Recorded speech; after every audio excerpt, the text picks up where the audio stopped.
आपकी चंद्र राशि तुला है, तो नवंबर के महीने में पहले प्लैनेट्स का कॉम्बिनेशन आपके लिए कैसा काम कर रहा है उसको जान लीजिए। आपके जो राशि लॉर्ड शुक्र हैं वो आपकी राशि से पहले शुरुआती दौर में तो राशि से 12वें भाव में चलेंगे और महीने की शुरुआत में ही आपकी राशि के ऊपर ही आ जाएंगे। शनि जो हैं ये आपकी राशि के अनुसार आपके योग कारक प्लैनेट हैं। 28 नवंबर तक ये जो शनि है ये वक्री स्थिति में रहेंगे, लेकिन आपके छठे भाव में ही चलेंगे। राहु आपके पंचम भाव में और केतु आपकी राशि से 11वें भाव से चलेंगे। और रही बात जुपिटर की, जो थोड़ी देर के लिए ही उच्च राशि के हुए हैं, ये जुपिटर आपकी राशि से 10वें भाव में चलेंगे। अब ये जो बिंदु हैं अगर इनको मिलाएं तो ये पैटर्न क्या बनाते हैं आपके लिए। तुला राशि वालों के लिए ये पैटर्न बहुत ही फेवरेबल पैटर्न है। इसमें पहली बात तो ये है कि इस महीने में आपको जी तोड़ मेहनत करनी है। इस महीने में कोई शॉर्टकट नहीं। जहां पे शॉर्टकट आएगा वहां पे फेलियर आएगा। जहां पे आप एक प्रोसेस से पूरी मेहनत करोगे आप विजेता बन के उभरोगे।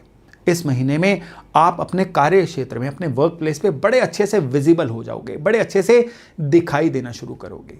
अगर आपका कोई भी ऐसा काम है ना जिसमें आप काम तो करते हो लेकिन क्रेडिट कोई और ले जाता है, तो इस बार गेम उलट जाएगी। इस बार आपको क्रेडिट मिलना शुरू होगा, रिकॉग्निशन मिलना शुरू होगा। वो लोग जो नौकरी में हैं और टारगेट ओरिएंटेड नौकरी में हैं, उनके सेल टारगेट भी इस महीने में बड़े अच्छे से मीट होने वाले हैं, पूरे होने वाले हैं। अगर आप अपने काम में भी हैं तो इस महीने में क्लाइंट सेटिस्फेक्शन अपनी चरम पे होगी और क्लाइंट्स की वजह से आपको रेफरल क्लाइंट भी इस महीने में अच्छे से मिलने वाले हैं। लेकिन चीज़ें इतनी भी मनोरम नहीं हैं। यहाँ पे राहु, शनि और केतु ये एक ऐसा त्रिकोण बनाते हैं कि जिसमें इस महीने में चुनौतियां लगातार आती जाएंगी। कई लेग पुलर आएंगे, कई ऑफिस पॉलिटिक्स वाले आएंगे, कई आपसे जलने वाले लोग आएंगे जो लगातार आपके लिए चुनौतियां खड़ी करेंगे। लेकिन आपके सितारे इस महीने में इतने बलवान हैं कि लगातार आप बिना ज़्यादा एफर्ट किए उन चुनौतियों से पार पाते जाएंगे, आगे बढ़ते जाएंगे। इस महीने में आपके लिए काम कारोबार में कोई बड़े डिसीजन लेने का समय भी आएगा। अगर होम फ्रंट की बात करें तो होम फ्रंट पे इस समय में दो चीज़ें होने के आसार हैं। पहली, घर में बिना बात के कोई ना कोई कहा सुनी, वाद विवाद जो आपकी पीस ऑफ माइंड को कहीं ना कहीं खराब कर दे।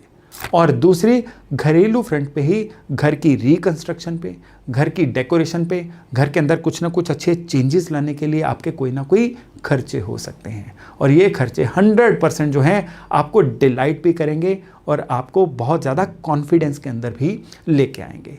इस महीने में जो करने योग्य चीज़ें हैं वो हैं कि सबसे पहले तो आपको अपने काम को, जिस तरीके से आप काम करते हैं ना, उस तरीके को चेंज करना है। क्योंकि ओवर द टाइम जब से शनि जो है मीन में आए हैं, आपके काम करने के तरीके में थोड़ा सा स्लो डाउन आ चुका है। आप सोचते ज़्यादा हो, आप प्लानिंग ज़्यादा करते हो, लेकिन काम को इम्प्लीमेंट कम कर पाते हो। आप खुद का ऑडिट करिए। अगर ऐसा है तो इसको चेंज करिए।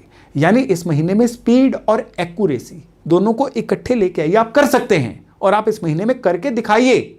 और दूसरा, इस महीने में आपको जिस चीज़ का ज़्यादा ध्यान रखना है वो है प्रोक्रास्टिनेशन, काम को कल पे टालना। इसको छोड़ दीजिए। आपके लिए इस महीने में जो सबसे बड़ा प्लस पॉइंट है ना वो है कि आपको इस महीने में जो आपको दिन में 24 घंटे मिलते हैं ना, उनको सही से इस्तेमाल करना आएगा, अपने टाइम को मैनेज करना आएगा। आपके दिन में ना एक ऐसी विंडो लगातार खराब हो रही है 3-4 घंटे की, जिसको आप अच्छे से यूज़ कर सकते हैं। तो इस समय सुख या अपने कह लीजिए कि कंफर्ट जोन से निकल के अपने ज़्यादा से ज़्यादा वर्किंग आवर्स को यूज़ करना है या ज़्यादा से ज़्यादा दिन के समय को वर्किंग आवर्स बनाना, ये इस महीने में आपकी सबसे बड़ी चुनौती भी है, टारगेट भी है। इसको पूरा कर लेंगे तो पूरा महीना आपके लिए इतना पावरफुल बन जाएगा ना, इस महीने की गूंज आपको आने वाले महीनों में भी मिलने जा रही है। फाइनेंसिस की बात करें तो बुध आपके फाइनेंसिस के, धन के घर में वक्री हो रहे हैं। ये जल्दबाजी में किसी ना किसी ऐसी जगह पे आपका निवेश करवा सकते हैं जिसमें आपको बाद में घाटा फील हो। इसलिए आप चाहे मेटल्स में निवेश कर रहे हो, आप चाहे रियल एस्टेट में निवेश कर रहे हो, आप स्टॉक्स में निवेश कर रहे हो या किसी को वैसे भी पैसे दे रहे हो, 2 बार सोचिए, रीचेक करिए, फिर दीजिए। केवल उसके बाद ही आपको इस महीने में चीज़ें सही होती हुई प्रतीत होंगी।